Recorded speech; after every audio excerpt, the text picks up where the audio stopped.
En 1968 sort ce timbre illustrant les peintures murales qui font de Lascaux le joyau de l'art pariétal, la chapelle Sixtine de la préhistoire.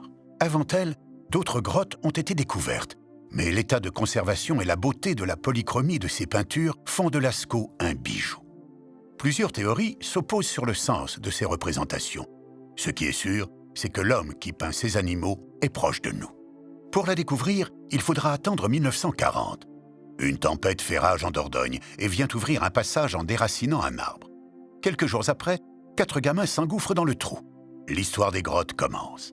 20 ans plus tard, devant l'affluence et une dégradation programmée, on ferme Lascaux pour en construire une copie. L'original doit être préservé afin de conserver ce patrimoine unique nous permettant de mieux nous comprendre. À quand définir l'apparition de l'homme que nous sommes aujourd'hui? Avec le miracle grec et l'apparition de la philosophie au 5e siècle avant Jésus-Christ? Avec le gigantisme architectural de la civilisation égyptienne il y a 4500 ans? Avec les sépultures de Néandertal qui le premier a pris conscience de la mort? Où est-il ce premier homme? La réponse nous apparaît avec la découverte de Lascaux.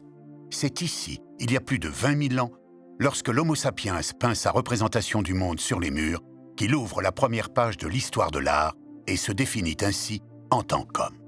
À Lascaux, plus que des fresques d'animaux, ce que nous avons sous les yeux, c'est l'aboutissement de 500 000 ans d'évolution. Le primate invente l'outil, apprend à le maîtriser et avec la maîtrise naît l'œuvre d'art, Lascaux.